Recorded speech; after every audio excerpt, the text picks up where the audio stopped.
मित्रों नमस्कार। पटना बिहार से मैं विवेक रंजन सोनभद्र अपने यूट्यूब चैनल विवेक सोनभद्र पर आपका स्वागत करता हूं।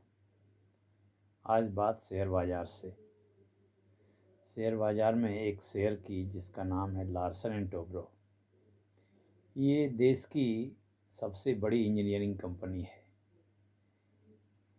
ये इंजीनियरिंग प्रोक्योरमेंट कॉन्ट्रैक्ट का काम करती है।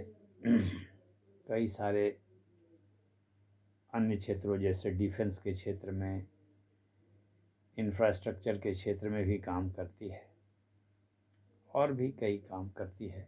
टेक्नोलॉजी के क्षेत्र में, हाइड्रोकार्बन के क्षेत्र में, स्टील सेक्टर के क्षेत्र में कई तरह के काम करती है। मल्टीफेरियस और मल्टी डायमेंशनल कंपनी है। तो इसका शेयर अभी बाज़ार में लगभग 3900 कुछ रुपए चल रहा है। अच्छी कंपनी मानी जाती है, लोग निवेश करते हैं। तो इस कंपनी के बारे में विशेषज्ञों की राय क्या क्या रही है पिछले 5-6 महीनों में, वो मैं आज आपको बताऊंगा। और उस पर क्या करना है वह तो आपको फैसला लेना है। उस पर मेरी कोई राय नहीं होगी क्योंकि मैं कोई एक्सपर्ट नहीं हूँ। तो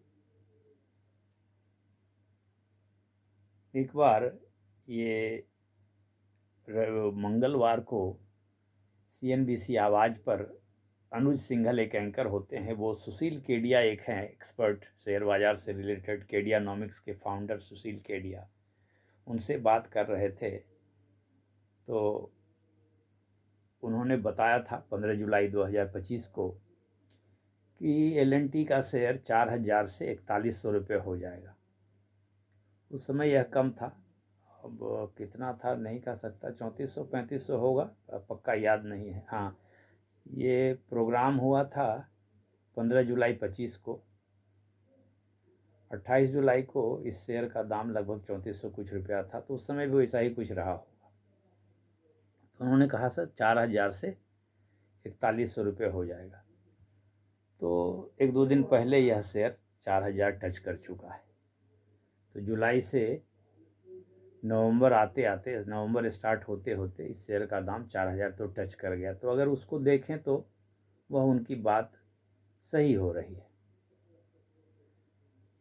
अच्छा, उसके बाद उन्होंने कहा है आज वही CNBC आवाज़ पर अनुज सिंघल के इंटरव्यू में ही उन्होंने कहा है कि अब यह शॉर्टिंग का परफेक्ट एग्जाम्पल हो गया। इसमें अब हम शॉर्ट करेंगे। शॉर्ट मतलब अभी महंगा बेच करके फिर सस्ता खरीदेंगे। तो अभी तो आज का लगभग 3937-36 रुपया है ये शेयर। तो उन्होंने बेचने की सलाह दी है और कहा है कि दिसंबर जनवरी आते आते हो सकता है यह शेयर 2800 भी चला जाए। ऐसे मैं इस पर कोई कमेंट नहीं दे रहा हूँ। मैं यह भी नहीं कह रहा कि उनकी सलाह को मानिए या नहीं मानिए, क्योंकि ऐसा कोई ज़रूरी नहीं कि उनकी सलाह सही ही होगी। कई जगह उनकी सलाह हो सकता है सही नहीं हो, वो तो देखने की चीज़ है, केस टू केस डिफ़र करता है। अच्छा, इसके बारे में अन्य लोगों ने क्या कहा है सो भी देख लीजिए। एक दिन 15 अक्टूबर 2025 को ET नाउ स्वदेश पर दिवाली के रॉकेट शेयर पर चर्चा हो रही थी। तो उसमें एक मयूरेश जोशी हैं, फंडामेंटल एक्सपर्ट हैं।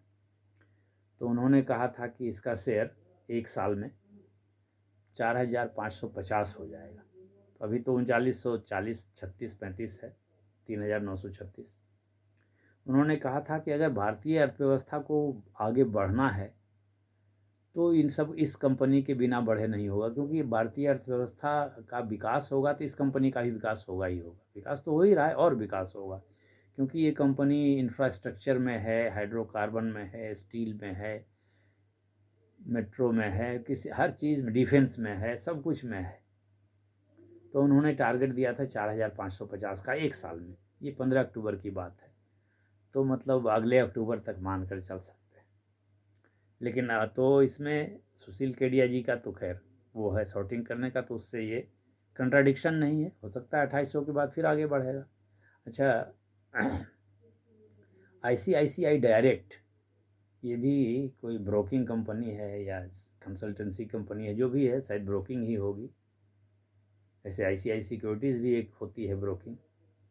ये 2 नवंबर को इन्होंने अपना एक 10 शेयरों का रिव्यू रिपोर्ट कार्ड जारी किया है। तो उसमें इन्होंने कहा है कि इसका शेयर एक साल में 12 महीने के होराइजन में 5020 हो जाएगा, 5020 हो जाएगा। 24% अपसाइड का पोटेंशियल है और बाय रेटिंग दिया है। तो मयूरेश जोशी जी ने एक साल का समय दिया है 4550 का। ICICI डायरेक्ट ने दिया है एक साल का समय में 5020 का। मोतीलाल ओसवाल ने भी इस पर अपनी राय दी है। वो सेकेंड क्वार्टर के रिजल्ट्स के बाद जब मोतीलाल ओसवाल ने अपना रिजल्ट्स का अपडेट दिया है तो उसमें इन्होंने 29 अक्टूबर को अपना अपडेट दिया है। उसमें इसको बाय रेटिंग दिया है और टारगेट प्राइस 4500 दिया है। तो ICICI डायरेक्ट ने 5000 का टारगेट प्राइस दिया है 12 महीने एक साल में। मोतीलाल ओसवाल फाइनेंशियल सर्विसेज ने 4500 रुपया दिया है। मयूरेश जोशी जी ने 4550 दिया है। तो ये टारगेट है। अभी ये 3900 कुछ रुपया है। केडिया जी ने, सुशील केडिया जी ने इसमें शॉर्टिंग की राय दी है, जो कि क्योंकि वो कहते हैं कि दिसंबर जनवरी तक हो सकता है 2800 हो जाए। हो सकता है, कोई बड़ी बात नहीं। फिर 2800 होकर के फिर 45 हो जाएगा, 4000 जाएगा, 5000 जाएगा, कुछ भी हो सकता है। तो ये रही LNT पर कुछ लोगों की राय। कई लोगों की राय होगी, 10, 15, 20 लोग एक्सपर्ट लोग इसकी रिव्यू करते हैं, रिपोर्ट बनाते हैं। तो मैंने ये समझा, ये सुना, मैंने आपको कन्वे कर दिया। मैं कोई शेयर बाज़ार का एक्सपर्ट नहीं हूँ।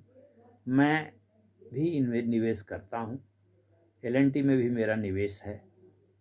अब सुशील केडिया जी की राय को मान करके शॉर्टिंग करूं कि नहीं करूं, मैं नहीं कह सकता, क्योंकि शॉर्टिंग मुझे मैं ठीक से समझता भी नहीं। अभी तो यही समझ रहा हूं कि शॉर्टिंग मैंने महंगा है तो बेच दो, ये डाउन होगा फिर वहां खरीद लेना। ये इतना इतना मैंने एजाइल, इतना एक्टिव मैं हूँ नहीं। तो अभी मैं इस राय पर अभी कोई रिएक्ट नहीं कर रहा हूँ, मैं कोई डिसीजन नहीं ले पा रहा हूँ। आप लोग देखिए, स्टडी कीजिए। ऐसे LNT एक अच्छी कंपनी है, लॉन्ग टर्म में रिवार्डिंग रहती है, मुझे भी जैसा लगता है, आप भी कुछ जानते होंगे। तो ये राय रही लोगों की, एक्सपर्ट लोगों की। देखिए कौन से एक्सपर्ट सही साबित होते हैं, ये देखिए। नमस्कार, धन्यवाद। आपका दिन शुभ हो, आपका निवेश अच्छा हो, आप शेयर बाज़ार से अच्छे पैसे कमाएं, ये मेरी शुभकामना। धन्यवाद।